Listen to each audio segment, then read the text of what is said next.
Okay, so my name is Lew Hayashi. I was born to a Chinese father and Japanese mother of mixed descent in the year 1985 in San Francisco, California. I still live there as of present day in the year 2021. I've been around places, I've been through some highs, some lowest of lows. My main passion is music and making YouTube videos. In the year 2001, when I was still in high school, I started a punk rock band known as PLB, otherwise known as Patrick Blue Band, with some friends of mine in high school. And I've been doing it on and off consistently over the past 20 years. We have my music all over the internet on social media. If you Chances are likely if you Google search on your computer or phone Patrick Lew Band, you'll find some search results related to my credentials and everything else about me online. Other than that, it's really hard for musicians to make money in the situation with the music, with all the digital age, the streaming, and all that kind of stuff. We make most of our money through touring and all stuff like that. I'm not much of a touring kind of guy as an artist, so I do a lot of things like YouTube videos. I sometimes work with my photographer and videographer James to do music videos for my YouTube channel, and I put a lot of music out there as like a digital creator, so to speak. And here's a little known fact about me, guys. Like, if you watch the Amazon Prime TV show Man in the High Castle, I had a brief uncredited cameo appearance on episode 1, season 4 of the TV series. I filmed it in San Francisco about 3 years ago, actually, at the Palace of Fine Arts. And other than that, I'm just gonna keep a lot of my personal life very private, because I want the people to focus more on the positive side of things about me, and I'm very proud to be Asian American of Japanese, Chinese, Taiwanese descent, and I'm always out there on social media putting myself out there. You know what I mean?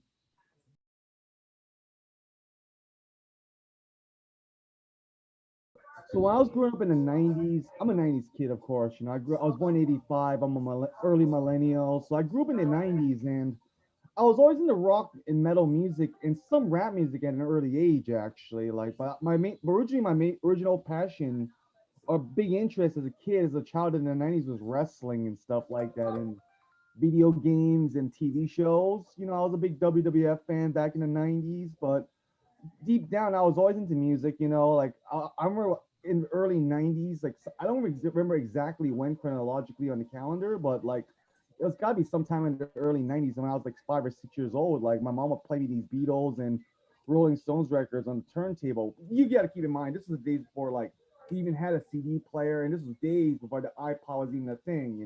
So she would play these Beatles and Rolling Stones and '60s rock records on a turntable or a cassette tape, and I suddenly got hooked and stuff like that. I think the first musical inspiration of mine was probably the Seattle band Nirvana and the whole grunge music thing back in the early '90s. Because I was watching a lot of TV back then. I didn't have a lot of set of friends growing up in school back in those days. I was a very quiet child, very silent, very in my own world, because I kind of have like autism when I was a kid, but I later grew up to like overcome some of those obstacles. So I was into the band Nirvana. I listened to a lot of other bands from that era, from like the hair metal, hard rock stuff from the '80s. And as soon as the Nirvana thing kind of fizzled out a little bit in the mid late '90s because of those circumstances involved with it, I was into bands like Oasis, Green Day, Blink 182, and as a matter of fact, I actually met Blink 182 at this old Virgin Megastore record store in San Francisco back in the year 2001 when I was still in high school. Actually, I actually met Mark Hoppus. I know he has cancer right now, as I found out on Google News, but I hope he gets better. He's in my prayers, of course. I met Mark Hoppus with the band Blink 182 and the rest, like Tom and Travis from the band, and it was a really awesome experience. Like I was going to a lot of concerts at the time. I was like the main reason why I started playing music, moving away from my earlier interest in professional wrestling like WWF, which I'm still a fan of, and WCW and all that kind of stuff, ECW, was because my cousin Andrew came to San Francisco to study as a foreign exchange student at a local community college for one semester during the second half of 1999. I got to be at least like 13 or 14 by that point, and my brother actually had an electric guitar and amplifier that was sitting in the closet gathering dust. My mother bought it for him on his 15th birthday, but he was more into like video games, computers, and cars, your typical Asian kind of stuff. But I was more into like when he started playing the guitar, like those Black Sabbath, Deep Purple, Jimi Hendrix songs on his guitar. that he left sitting in the amp, left sitting in the closet very dusty, gathering dust, and he would take it out and start playing it.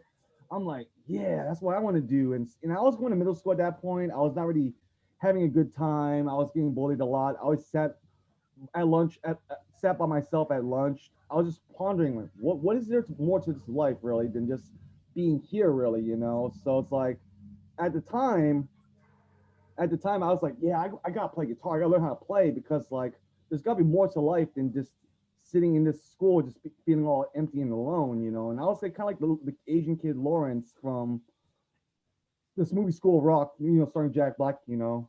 Mhm.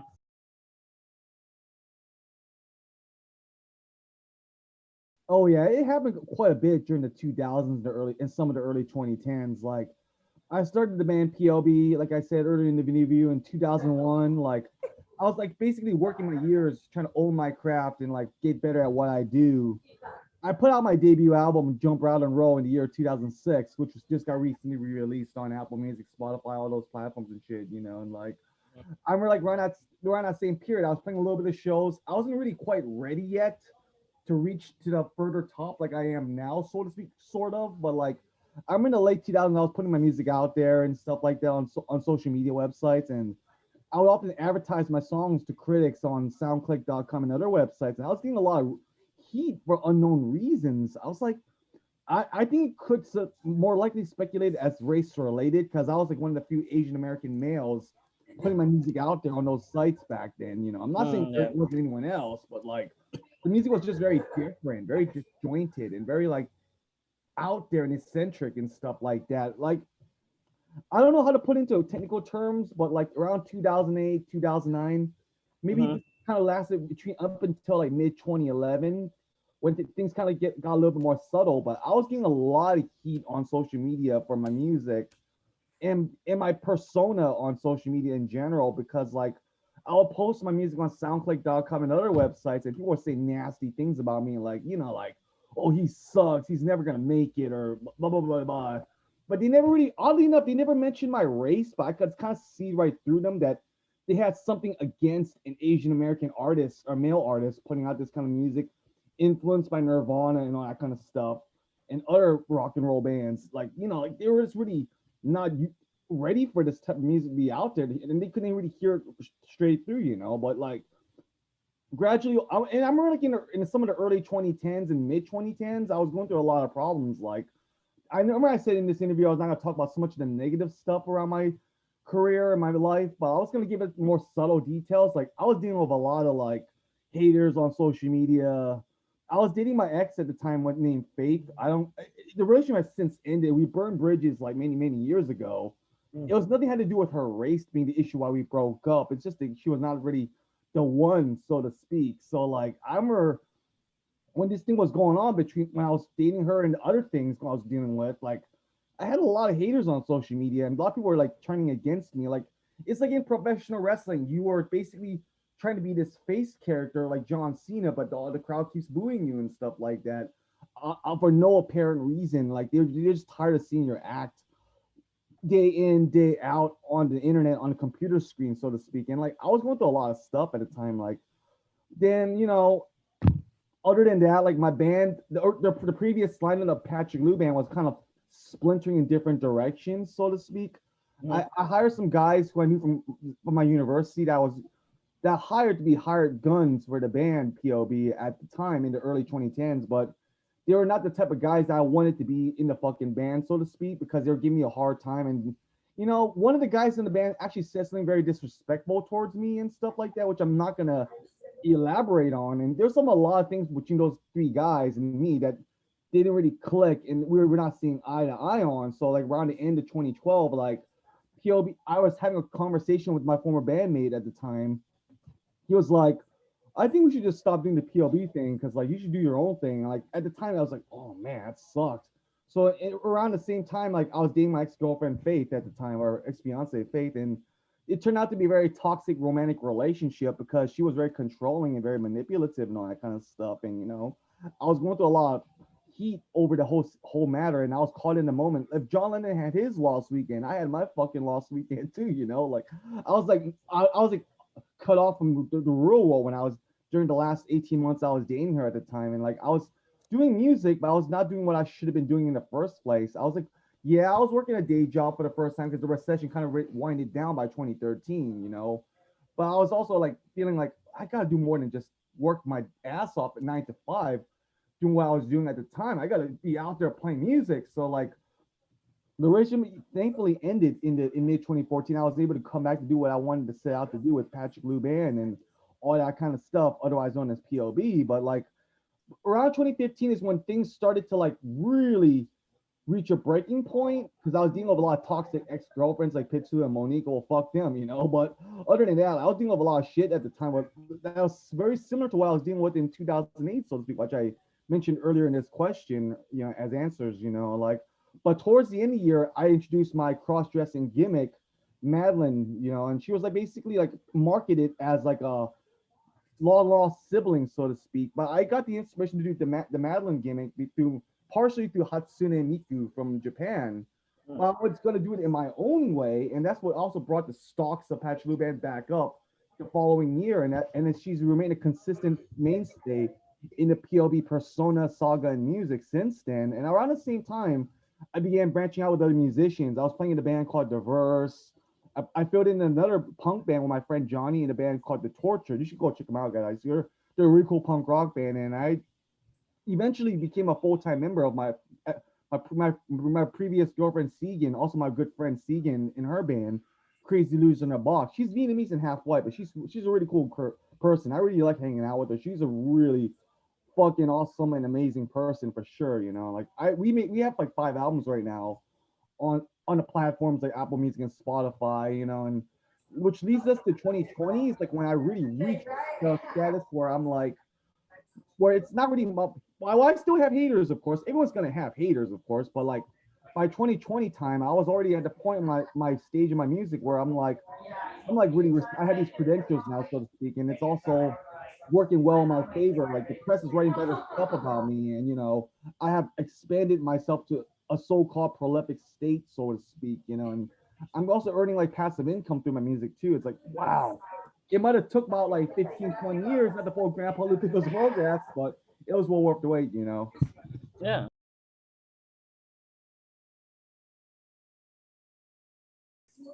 It's a cool, good question actually. Like, I am a cup of guy. Well, I did mention I'm also a digital creator, online content creator. Like, I think a part of my personality shows I share a lot of things on Facebook. Like, I try to keep it very subtle when it comes to more touchy subjects matters and stuff like that. Like, I Mhm. just go on a whim and say something I want to say, and it might cause a mixed reaction. But you know, like, I try my best to like share funny stuff, like the memes, so to speak, because it shows more my funnier side, my quirkier side. I also share things like, of course, my music on the bands I'm currently in called Patrick New Band and Crazy News in the Box.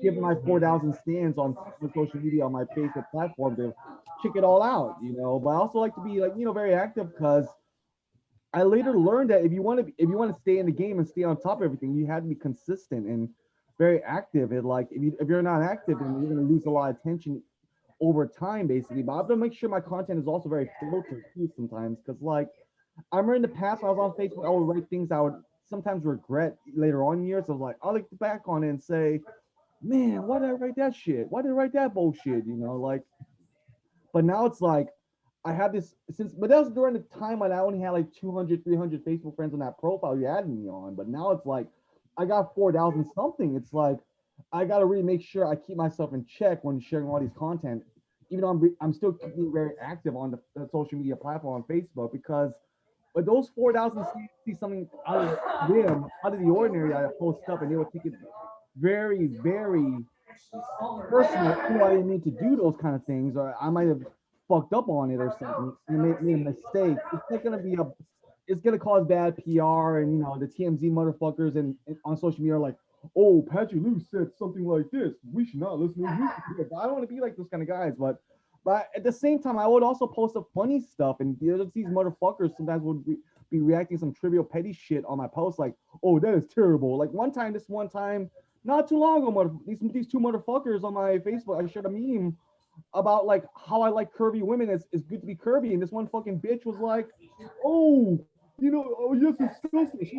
She commented some very nasty stuff on Facebook, all that bullshit. Well, yeah, I had like some rough moments in my life in the past, but I'm actually a very happy person. But she would basically say these nasty things. And I was like, well, fuck that, bitch. I'm gonna take you out of Facebook then, man. But technically, I deal with this negativity on and off. It was more common throughout 2019, 2020. Like I did deal with a lot of toxic people on social media commenting my posts on during those 2 years, the last 2 years of my life on Facebook. But now it's like I'm gonna be active. I'm gonna post whatever I want as long as I keep it in a very, very neutral wavelength, so to speak, and just like be myself. Like if you wouldn't like it, then you go fuck off. If you like it, then that's two double thumbs up.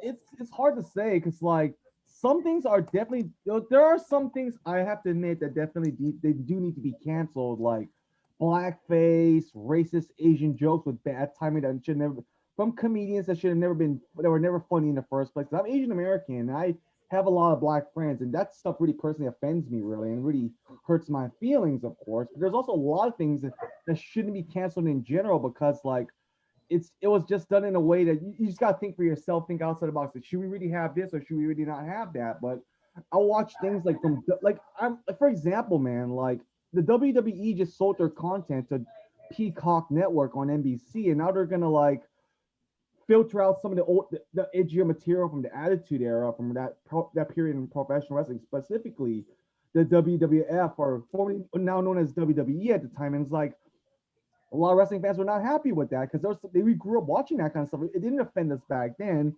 It didn't offend us now. Maybe somebody was really in poor taste, or they were just very bad storylines, so to speak, because they were not really like focusing on the actual wrestling matches, but like spots and crash TV writing and all that bullshit. But as a kid of the '90s, it didn't really bother me that much to watch like wrestling having swear words or bra and panty matches. Although I do think they're not really they haven't really aged very well in some circumstances in today's world of professional wrestling, but it didn't offend me back then. And like now NBC is like, or Peacock Network is who owns the WWE Network content right now, the archives of all professional wrestling of all the companies they own. It's like, man, are they really going to take out all the stuff we grew up watching that didn't really bother us back then? I mean, yeah, some of it was really not that bad, and some of it was really stupid, but like like it didn't offend me back then because I'm a wrestling fan. It's a part of the entertainment value of like watching wrestling. But now, but other than that, like cancel culture has gotten really out of hand because like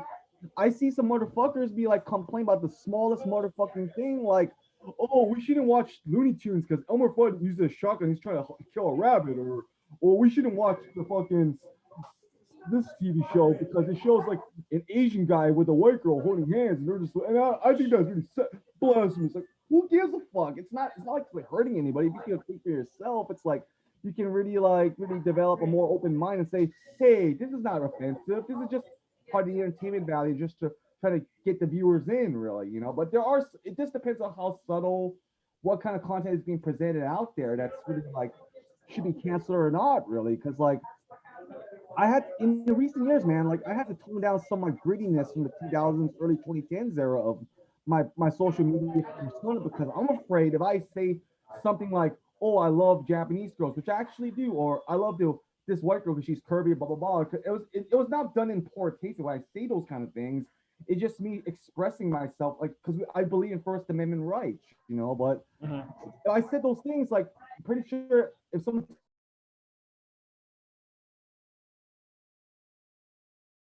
Well, I my first girlfriend was actually Vietnamese. I'm actually Okay. Chinese Japanese descent, but I dated all kinds of girls from every point of the spectrum. Really, I'm not trying to brag about it or be some vain about it. But like I dated girls from my own kind, specifically Japanese girls from my own tribe or Vietnamese girls, but I never really dated any other Asian tribes besides that or ethnic groups besides my own Japanese sisters and these two Vietnamese girls I dated, which was one of them who's in my band currently. But I also dated other girls from other races too. Like my one of my girlfriends I met on findapix.com, if you can remember that website back in the 2000s. Like I met her on findapix and she was half black, half Filipino. She was Blasian. She was actually the only black girl I ever dated, even though she was only half black. But I had no But I had no problem with her race. She was just a person I needed to kick it with at during the time in the moment. I also dated who I mentioned earlier in the interview named Faith was white. I dated like Pitsalu, who I mentioned earlier in this interview was Latina, and I also dated this other girl. I have a wide experience of dating technically, but I don't seem to have technically any racial preferences, so to speak. I mean, I love white girls, I love Asian girls, I love it, I love black girls, Latino girls. It doesn't really matter. We're all human in God's green earth, really. And it's like if love is what makes the world go around, it should make the world go around, regardless of our tribe and our skin color, creed, and all that kind of stuff. Like technically I have a fondness and I'm technically a little bit close to in a very subtle way to my Asian sisters, so to speak. But I'm also really cool. I'm willing to branch out with other people too, and because in my band, Pastor Lou band, of course, in my other bands I played in, I don't just play my music just for one specific type of people, or those specific type of people, or that specific type of people. I try to accommodate myself to everyone basically because music is a universal thing. Like I don't want to limit myself really. You know what I mean?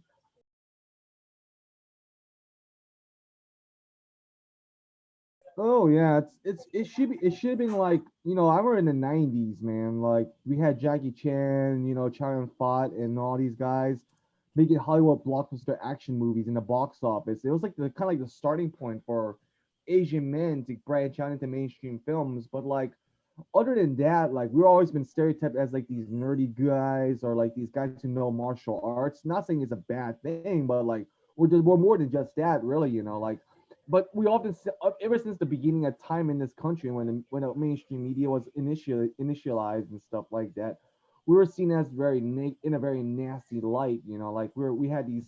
There's so many stereotypes I could think of from the back of the book. It's like, man, that's not what we really are, man. Like I think everyone deserves a fair chance and a fair game to be out there, really. And like Mhm. traditional media is always looked down on, or a lot of times looked down on us Asian brothers as like we're not even like headliners. We're probably at the best very right now, like the mid card, like in wrestling. In wrestling they have the mid card, the headliner, the undercard. Like the hierarchy of a match. Who gets the match on the end of the night, or who gets the wrestling match on the start of the night. Really, it's kind of like that situation. But back in those days, like back in those days, you didn't see like a lot of Asian men in mainstream music or getting A-list movie roles and stuff like that in Hollywood. Like I think John Cho did a really good job breaking the mold and getting his own take and making us Asian brothers get more publicity and stuff like that in Hollywood because he did some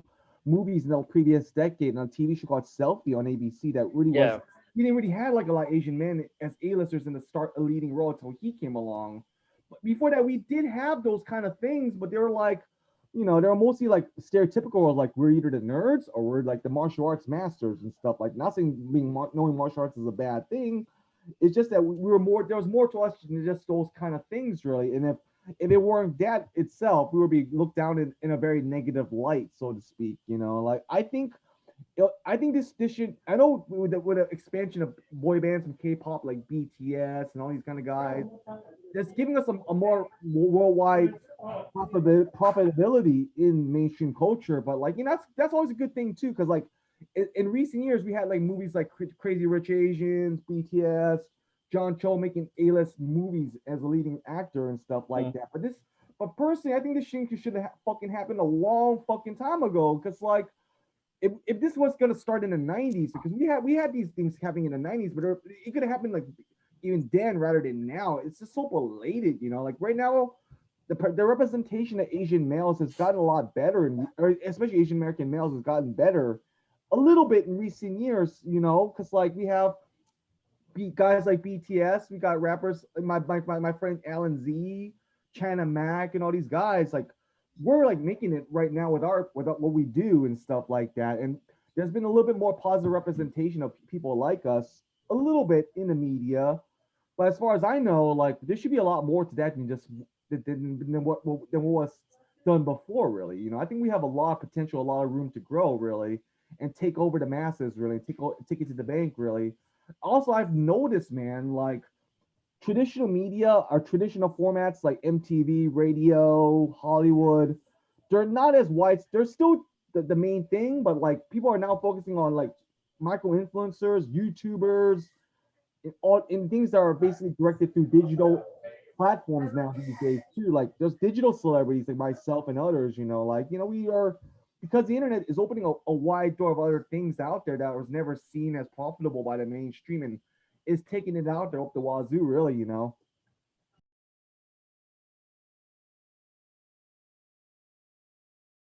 Well, yeah, I'll elaborate on some things regarding that actually. In fiction, Madeline is my youngest sister in the alternate timeline. So in reality, I have two siblings, my older brother Ricky and myself. But in the alternate timeline, my parents had three children: Ricky, then me, then Madeline. Then Madeline was basically given away to my family out in Asia, because apparently in the situation where my family was going through at the time, we couldn't afford to raise three kids. So it wasn't until like maybe 2015 I touched base on with my mother on her final years that like Madeline's come back to town and we're gonna meet each other. We're gonna become like a band, really. Like it was a very exuberant and very breathtaking experience, so to speak. Like because she technically joined the PLB picture around Halloween 2015. This is what I'm going to talk about, like the aspects of the character, really. Like,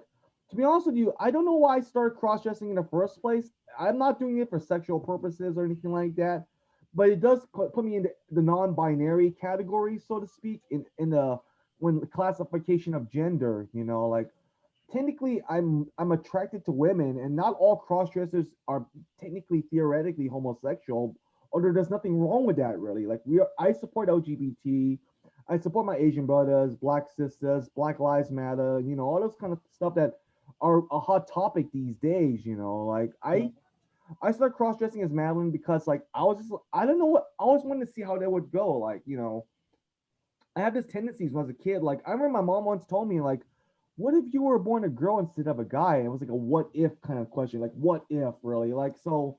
I remember I was going through a hard time in 2015. I was some things were not really right in my head, so to speak. So I decided to like buy some of these gear for that women dress as, just to give it a shot, really. Like it had nothing to me being of a not straight or anything like that, or not, oh, there's nothing wrong with that. It had something to do with like experimentation, like.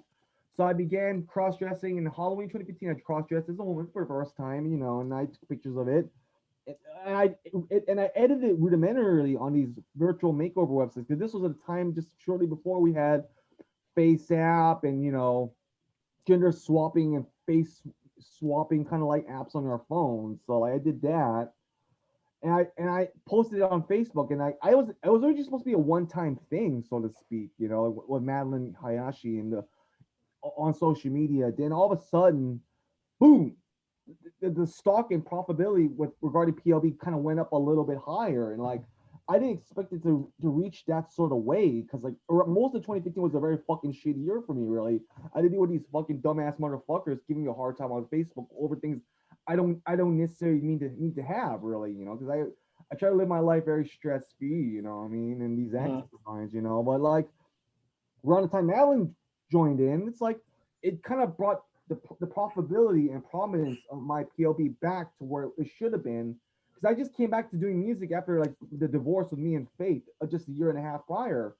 So like when 2015 started, I was basically everyone pretty much moved on to 2015 while I'm still stuck in 2011, 2012. And when Madeline came along, it basically brought me back to where I should have been in the first place, which led to 2016, where I was in the two bands, the Verse and the Patrick Lew band. And it was basically a toss up between I'll either play with the Verse with my friends, or I'll play with Patrick Lew band by myself and Madeline. And that's how things got really much more consistently better for me in music and digital creation of art, really. Like the thing about Madeline is like in the fictional story of Madeline, she's my sister, or maybe even consider a honorary girlfriend, so to speak, because I don't know how to put into words really without shocking anyone, but like doesn't really matter though. But like she's basically been my guardian angel, so to speak, to like help me get where I should been going after so many years of turbulent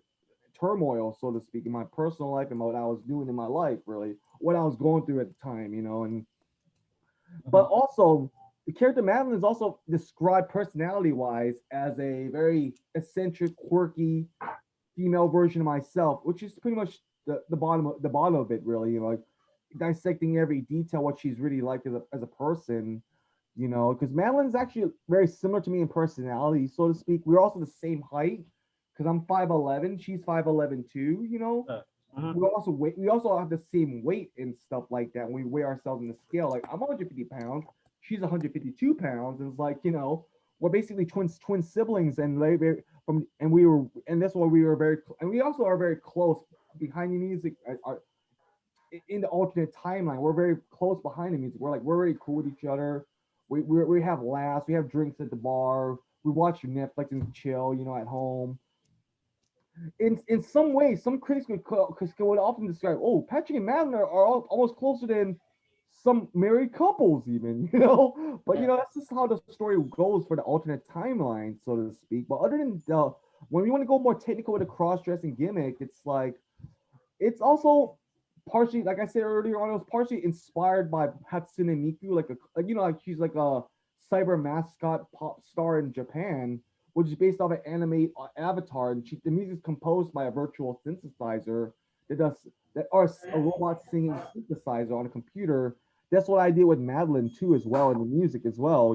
Like this is how, because if Japan created Hatsune Miku, where I come from, then this guy named Lew Hayashi in San Francisco created Madeline Lew, and it just basically brought new wonders. What how we could really experience the intimate experience of listening to PLB, or just what I do really on social media.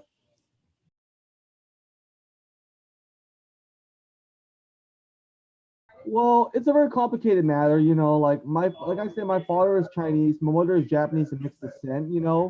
My mother was Japanese, but she was actually born in Hong Kong because her family left Japanese Taiwan after World War II ended because of like the post-war depression back home. Because after World War II ended, Japan and Taiwan had to go through their own things after the war ended, so they went to Hong Kong to start fresh and start a new life. Away Mhm. from the post-war depression, what little they had to offer at the time. And well, I was born in November 15th, 85, like I mentioned earlier in the interview in the beginning of this video. But I it's weird. It's rather weird because like my family are like we are Chinese. We are of course Chinese and Japanese mixed descendants. Of course, there's also been a lot of integration between Chinese and Japanese people for centuries, even regardless of the complicated history regarding their relationship since the last century, really. But I remember going to school growing up. Like I remember like I was always had to keep my Japanese part of my heritage very hidden from the public masses and the public knowledge, because back in those days you couldn't say you were Chinese and Japanese or Taiwanese and Japanese, because like I grew up in San Francisco, and there was like a lot of Chinese from the mainland who grew up out here and settled into San Francisco. It's like, do they really need to know about that? They really found out about that. They would Back in those days, they would not really look at it very lightly. Really, like I remember back in high school, my mother was raising me more on the Japanese side of my heritage and stuff like that. I got really hooked on it, really, and it's been going on since as early as the '90s. Because I remember, like in the '90s, my mom would watch Japanese TV shows on the J channel on cable TV, and like I'll be like, "Mom, who are those guys?" And she was like, "Oh, Patrick, they're from Japan." I'm like, there were times where me and my mom would go to Japantown in San Francisco and get ramen together, or go to the bowling alley, while we still went to Chinatown on other days as well. So I really had the best of both worlds. Sorry, Hannah Montana, Miley Cyrus, because I was really raised on the best of both sides of East Asia. So the more, because when you think of Asian people, if you don't know anything about Asian people, you automatically think, oh, China and Japan. So I have both of those mixed in, really. But back in the early 2000s, when I was going to high school, I would often get bullied for being mixed lineage, because I was like, because I remember I was taking Chinese class in Wallenberg High School in the early 2000s, and my teacher would often talk about like World War II and all this kind of bullshit that doesn't really pertain to me because I was not alive in that era. I'm like, I mean, I'm very sorry these things very happened in the past, of course. Deeply very sorry these things happened. I had no part of it. I wasn't even born yet, of course, but it doesn't change the fact of who I really am as a person. I want to represent what I was I born as far as my identity goes. But like at the time, like my teacher was like in Chinese class, she was like, "Oh, these Japanese people did this to the Chinese people." And like at the time, the Irish Chang, the Arthur, God rest his soul, wrote this. the book Rape of Nanking. I'm like, oh my god, why do we have to go through this again? Like, I mean, no disrespect to Iris Chang, she's a great woman, she's a great writer, great historian. I'm really sorry what happened to her, but like, we this is the year 2002, not 1937. Like, we cannot live in this old bubble where we had to be bitter and hate each other. And like, I remember like when she would teach these things in class, like this anti-Japanese propaganda, so to speak, based on disdain and pride and nationalism. Like, I remember some of the Chinese kids, American kids in my class looked at me like directly and like, like they gave me this like really weird look and stare, like they were like disappointed or disgusted or something. They were ashamed of me or something. And it really hurt me a lot back then. Like, really, like I thought we were Asian right here. I thought we were just brothers and sisters. Why can't we all get along? Like, turns out there was a lot of history in East Asia from the previous generations and centuries that like there was a lot of quarrels that happened between all the three or four major East Asian countries. It's like it doesn't pertain to me because I live in a modern world, but back then, like, people still hold a lot of grievances and bitterness towards it. I'm like thinking in my head, like, why do we have to be bitter at each other because this thing happened like 80 years ago? Like, we have to move forward and be solid, have some solidarity for once. Because like, I see you guys eating at sushi restaurants and you're hating on me because I'm part Japanese. Like, what gives? Like, I mean, it doesn't really make any sense because like I was just really not happy with those people how they treated me at the time in Wallenberg because they were like, giving me a hard time because I was mixed race or mixed ethnicity of Japanese, Chinese, Taiwanese descent. I'm like, it should have been I mean, those things. My one of my friends named Emily, she once told me it was a very controversial mix, but it was not a very rare mix. But back in those days, we had to really keep it private though. Like, I wasn't able to really fully represent my heritage until like maybe sometime in the last decade. Then the answers to your DNA test came along. I'm like, yeah, I told you so. I am Chinese and Japanese, man.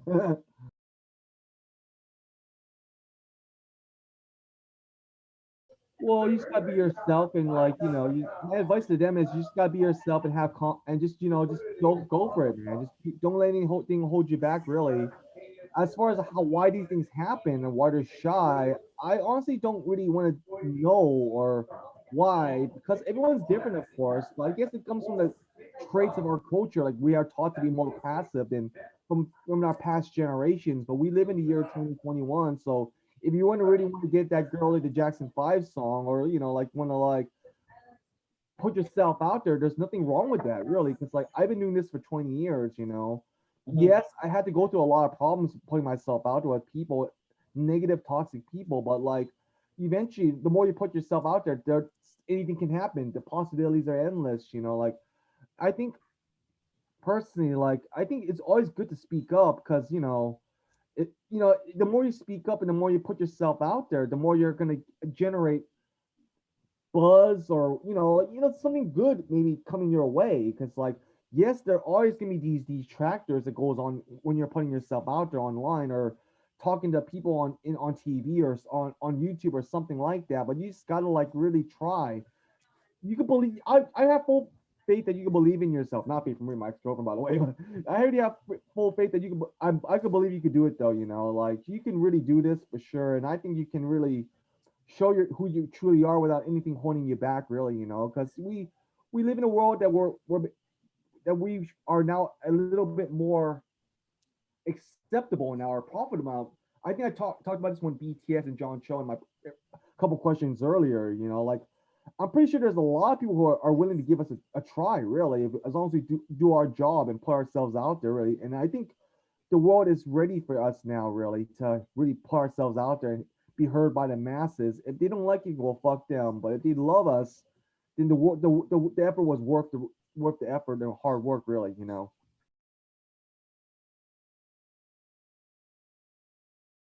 I'm great. Well, I'm everywhere online. Just Google Patrick Luban or Bing search Patrick Luban on your computer, smartphone, or iPad/tablet. You'll find like maybe like 7 pages related to me, my credentials. I have Spotify. I'm on Apple Music. Just search up Patrick Luban. Also, I'm also a YouTuber, as well, like I mentioned in this video. My full legal name as of 2019 is my YouTube channel, Patrick Lew Hayashi. I also have music from my other band you should go check out, like Crazy Loser in the Box. We're also on Spotify and Apple Music as well. Just search us up as well on whatever device you're using. And for those who love K-pop, J rock, Nirvana, punk rock, and grunge punk music or something, or even Green Day or Blink 182, you should definitely listen to Patrick Lew Band. I'm basically marketing myself towards the newer generation these days, like millennials like myself and beyond, like Gen Z and beyond. Not, but my music is basically an open window for all people, regardless of race, age, religion, and sexual orientation.